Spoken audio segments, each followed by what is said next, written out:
Episode 40। Ahana लचकते हुए hall में चली गई और लावण्या उसके पीछे पीछे। तो ऐसे क्यों चल रही है बेटा? लावण्या ने उसकी चिंता करते हुए उससे पूछा। तो अहाना ने जवाब दिया, मैं नीचे गिर गई थी। ओहो, तू ठीक से नहीं चल सकती क्या?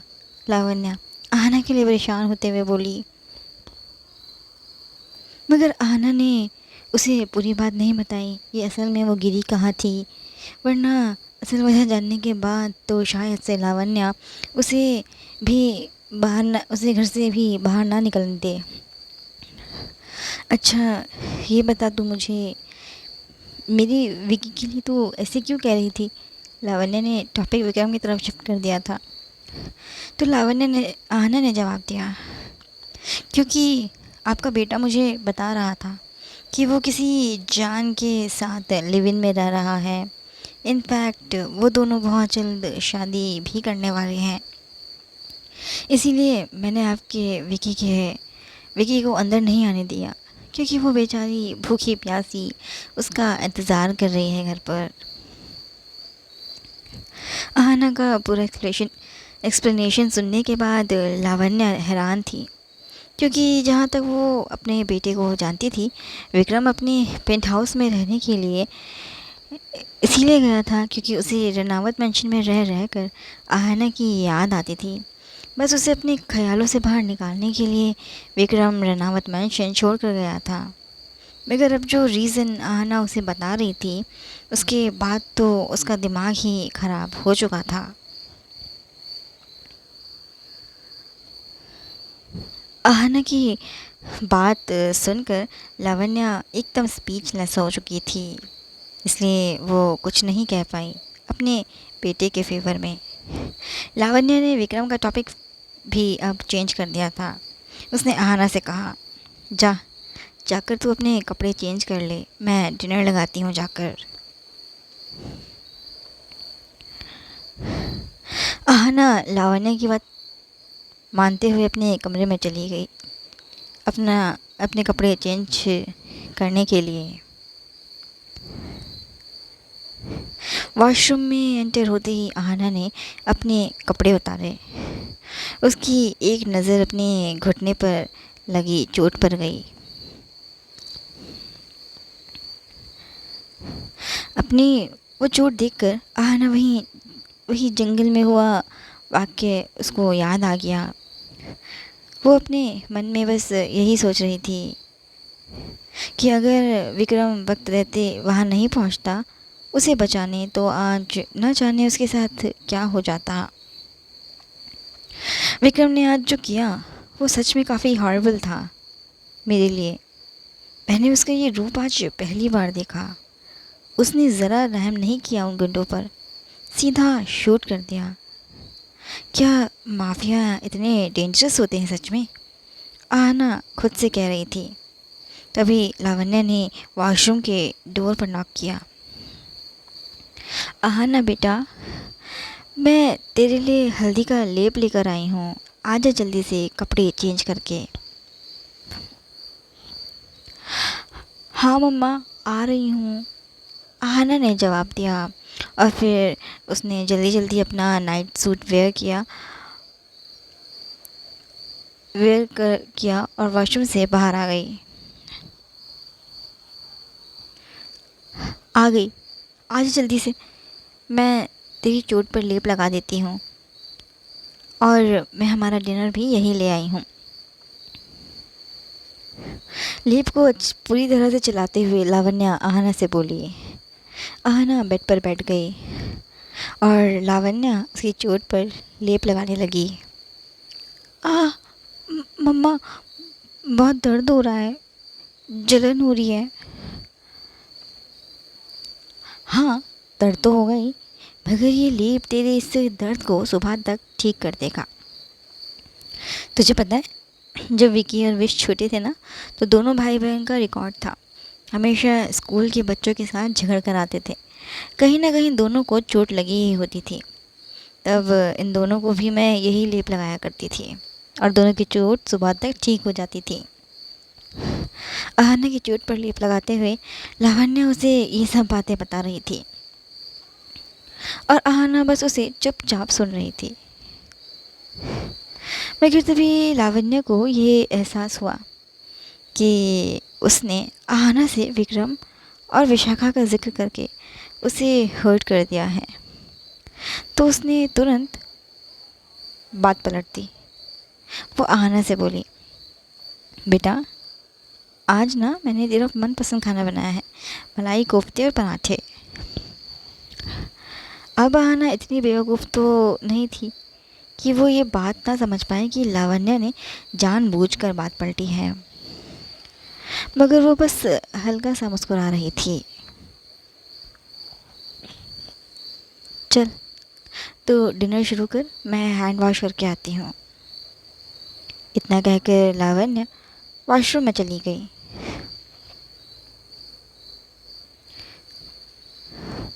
हैंड वॉश करने के बाद लावण्य वापस रूम में आ गई और फिर वो दोनों साथ में डिनर करने लगी।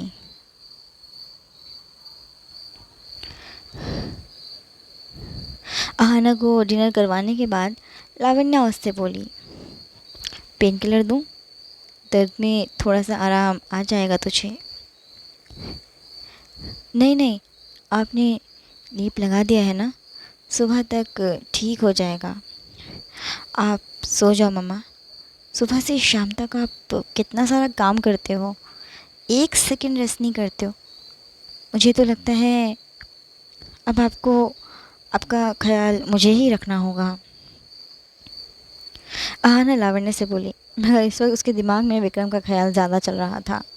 वो अपने मन में बोली, अभी तो पहले मैं विकी की खबर लूँगी, आराम तो बाद में भी हो जाएगा। मम्मा आप सुन रहे हो मेरी बात, मैं क्या कह रही हूँ?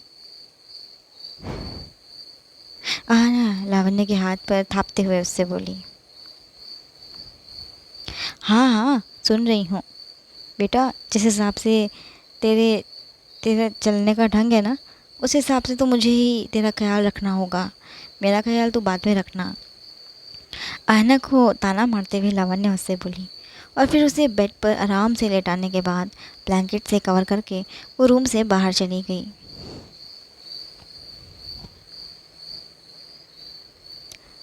दूसरी तरफ विक्रम अभी अपने पेंट हाउस के हॉल में बैठा ड्रिंक कर रहा था,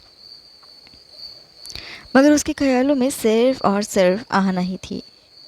उसकी आंखों में अभी भी आहाना का चेहरा था, जलन वाला। जब वो उससे अपने फेक लवर के बारे में बात कर रहा था, तब तो उसे आहाना का चेहरा देखकर ही हंसी आ रही थी, मगर उसने अपनी वो हंसी कंट्रोल करी हुई थी। आहाना, तुम सच में बहुत प्यारी सी हो, गुस्से और जलन में भी तुम खूबसूरत लगती हो। विक्रम खुद से बड़बड़ा रहा था। तभी डोर बेल बजी। पेंट हाउस में विक्रम के अलावा और कोई नहीं रहता था, उसके साथ इंक्लूडिंग उसके सर्वेंट्स और शेफ भी नहीं। इसलिए विक्रम को खुद ही डोर खोलने के लिए जाना पड़ा। डोर खोलते ही विक्रम ने देखा उसके सामने उसकी माँ लावण्य खड़ी थी। लावण्य के चेहरा गुस्से से लाल था। उसने विक्रम को साइड किया और अंदर आ गई। Mom, what is this? आप मेरे घर में ऐसे नहीं आ सकती, मेरी परमिशन के बगैर। विक्रम इस वक्त थोड़ा नशे में था, इसलिए वो इस तरह से बिहेव कर रहा था लावण्य के साथ। मगर लावण्य कहाँ उसका कहना उसका इस तरह का बिहेवियर बर्दाश्त करने वाली थी। उसने विक्रम का कान कस के मरोड़ा और गुस्से से बोली, उसे डांटते हुए, मुझे यहाँ आने के लिए तेरी परमिशन की कोई ज़रूरत नहीं है। मैं जब चाहूँ तब यहाँ आ सकती हूँ, और फ़िलहाल मैं तेरी जान से मिलने आई हूँ यहाँ। विक्रम का कान छोड़ अब वो उसके रूम की तरफ बढ़ गई, उसकी जान से मिलने। ओह, तो उस चुगलखोर ने चुगली कर दी आपको? वैसे मैं आपको एक बात क्लियर कर दूँ मॉम, यहाँ कोई जान नहीं रहती है। विक्रम ने जैसे ही अपनी माँ से ये कहा तो उसके चलते चलते कदम रुक गए।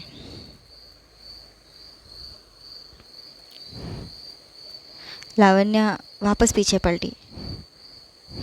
वो विक्रम को गुस्से से देखती है और अपना पल्लू अपनी कमर पर अटकाकर उसने टेबल के जस्ट साइड में रखी हॉकी स्टिक्स में से एक स्टिक उठाई और विक्रम की तरफ बढ़ गई।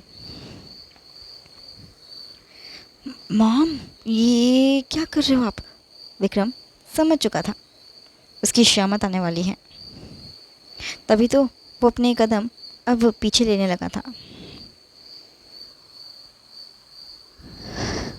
तू समझता क्या है खुद को? बेचारी आहना के पीछे पड़ा हुआ है, उसे शांति से क्यों नहीं जीने देता है तू? विक्रम के पीछे हॉकी स्टिक लेके भागते हुए लावण्या उससे कह रही थी। विक्रम अपनी माँ से बचने के लिए कमरे के अंदर भाग गया और अंदर से ही उन्हें जवाब देता है। आप अपनी लाडली के कारनामे क्यों नहीं देखती हो कभी? उससे क्यों नहीं पूछती हो आप कि डैड के कहने पर वो मुझसे अलग क्यों हुई? क्यों करी थी उसने 2 साल पहले तलाक की जिद? और अब मधुमक्खी की तरह सारे लड़के उसके आगे पीछे डोलते हैं। मुझे भी तो प्रॉब्लम होती है, तब तो आप मेरी साइड नहीं लेती हो। क्या मैं आपका बेटा नहीं हूँ? अच्छा, 2 साल पहले की बातें तुझे अभी भी याद हैं, मगर ये याद नहीं है कि तूने खुद क्या किया था। अपनी बहन की गलती बिल्कुल इग्नोर कर दी और बेचारी आहना को सुनाने लगा था तू। तब याद नहीं थी तुझे ये बात कि तेरी फालतू की बकवास की से बात डिवोर्स तक पहुंच जाएगी। अब तो लावण्य भी 2 साल पुरानी बातें उखाड़ने लगी थी। मॉम, गलती आपकी लाडली की ही थी। उसने मित्तल फैमिली को विशाखा के मर्डर वाली बात क्यों बताई, जब मैंने उसे साफ मना किया था कि वो ऐसा कुछ भी नहीं करेगी। विक्रम अब रूम से बाहर आ गया और अपनी माँ से सामने से बैठकर बात करने लगा। आहाना ने नहीं बताया था मित्तल फैमिली को विशाखा के मर्डर वाली बात। उसकी मासी ने खुद बताई थी मुझे ये बात। और अब तो तू उसकी ज़िंदगी में घुस नहीं सकता। उसकी फैमिली तुझसे बहुत नाराज़ है। वो लोग तुझे अब उसकी ज़िंदगी में नहीं आने देंगे। लावण्या ने साफ तौर पर विक्रम के दिमाग में ये बात बैठा दी, मगर विक्रम ने अपनी माँ की बात को यूं ही हवा में उड़ा दिया। मॉम, मुझे भी कोई शौक़ नहीं है मित्तल फैमिली की लाडली के पीछे घूमने का, जो आवारा लफंगों की तरह उसके पीछे पीछे डोलेगा। मेरे लिए लड़कियों की कोई कमी नहीं है।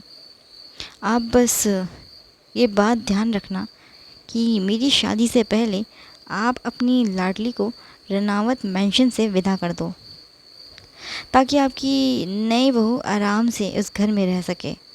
वरना आपकी लाडली अगर उसी घर में रह गई तो मेरी बीवी के लिए प्रॉब्लम क्रिएट करेगी। विक्रम ने जैसे ही लावण्य से ये बात कही वो परेशान हो गई इस बात के लिए, क्योंकि उसे पहले ये उम्मीद थी कि विक्रम और आहना वापस से एक हो जाएंगे। भले ही विशाखा की वजह से उन दोनों को अलग होना पड़ा था, मगर विक्रम ने उससे अभी अभी जो कहा उसके बाद तो उसकी वो उम्मीद ही टूट गई उन दोनों के वापस से एक हो जाने की। मैं तो उस लड़की को अपनी बहू का दर्जा कभी नहीं दूंगी। तुझे उसे जहाँ रखना हो शादी के बाद रख लेना, बस मेरे घर में उसके लिए कोई एंट्री नहीं है। लावण्य सोफे पर आराम से बैठते हुए अपनी टांग पर टांग चढ़ाकर विक्रम से बोली।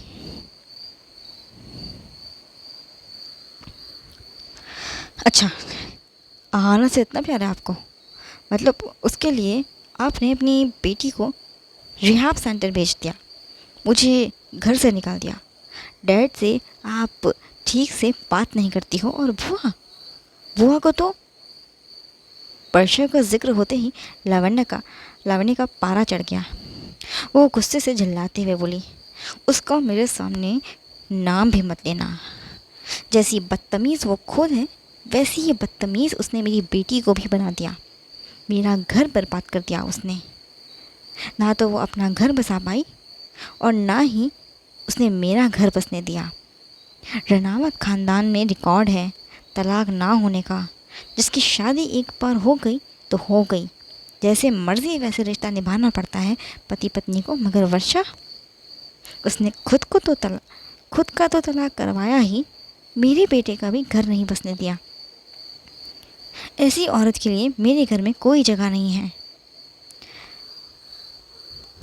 मॉम, आपको बुआ से इतनी प्रॉब्लम क्यों रहती है? विक्रम थोड़ा इरिटेट होते हुए उससे बोला, क्योंकि विक्रम को अपने बुआ से बहुत प्यार था और लावण्या बार बार वर्षा के लिए ऐसे ही गलत शब्दों का प्रयोग किया करते थे। इसलिए अब तो विक्रम ने ठान लिया था कि वो सच जानकर ही रहेगा। बताती हूँ तेरी प्यारी बुआ के कारनामे तुझे जानना है ना तुझे, तो सुन। तेरी बुआ की भी शादी हुई थी, बहुत बड़े घराने में हुई थी, मगर वहाँ उसकी दाल नहीं गल पाई ज़्यादा दिन, क्योंकि उसका पति यानी तेरे फूफा जी चाहते थे कि वर्षा हाउसवाइफ बनकर रहे। मगर वर्षा वो ऐसा नहीं चाहती थी बिल्कुल भी। उसे बिजनेस संभालना था। अपना दूध पीता बच्चा छोड़ जाती थी ऑफिस। बेचारा बच्चा कई बार हॉस्पिटल एडमिट हो जाता था, मगर वर्षा बिल्कुल पास नहीं आई। बात तो डाइवर्स तक पहुंच गई। तो वो यहाँ रनावत मेंशन में आकर रहने लगी। मुझे और वीरेंद्र को एक साथ खुश देखकर उसे कभी खुशी नहीं होती थी, क्योंकि वो हमेशा यही चाहती थी कि अगर वो अपनी ज़िंदगी में खुश नहीं है तो हम में से कोई भी खुश नहीं रहना चाहिए। उसने मेरी और तेरे पापा के बीच गलतफहमी के बीज बोना शुरू कर दिया, और जब मैंने उसकी हरकतों को भापा, इस बारे में वीरेंद्र से बात करी, तो वर्षा ने मेरा घर उजाड़ने की पूरी प्लानिंग कर दी। मुझे और वीरेंद्र को अलग कर दिया। मेरे पास मायका नहीं था, परिवार नहीं था। तुझे साथ लेकर मैंने दर दर की ठोकरें खाई हैं बेटा। मेरी सौतन ले आई थी वो औरत, मेरे पापा मेरे मेरी सौतन ले आई थी वो औरत तेरे पापा और मेरे बीच। विक्रम को सारी बातें विस्तार से बताते वक्त लावण्य की आंखें नम थीं, क्योंकि अपने बीते हुए कल को याद करके ही उसकी आंखें नम हो जाया करती थीं। मॉम, मेरा इंटेंशन आपको हर्ट करने का नहीं था। मैं आपको रुलाना नहीं चाहता था बिल्कुल भी। मुझे नहीं पता था कि बुआ ऐसी लेडी होंगी। मैं तो बुआ को बहुत अच्छी लेडी समझता था। बुआ ऐसी भी हो सकती है, मुझे अब भी यकीन नहीं है, मगर आपने जो मुझे बताया है वो झूठ नहीं हो सकता। मैं आप पर पूरा भरोसा करता हूँ। लावण्य के आंसू अपने हैंकी से साफ करते हुए विक्रम उससे बोला, बातें तो बहुत सारी हैं बताने को, अगर ये रात ख़त्म हो जाएगी, लेकिन वर्षा और उसकी सहेली श्वेता, उन दोनों के गंदे कारनामों की लिस्ट कभी ख़त्म नहीं होगी। इतनी लंबी लिस्ट है। विक्रम को एक टुक देखते हुए लावण्या बोली, अभी आप रेस्ट करो, चलो मैं आपको घर ले चलता हूँ। आपकी लाडली भी अकेली है घर पर, डर ना जाए कहीं वो अकेले में। इतना कहकर विक्रम ने लावण्या का हाथ पकड़ा और उसे पेंट हाउस से बाहर ले गया। आज के लिए बस इतना ही। अगर आपको आज का एपिसोड अच्छा लगा तो वीडियो को लाइक करें, शेयर करें, कमेंट करें और चैनल को सब्सक्राइब करना ना भूलें। Till then take care and bye bye.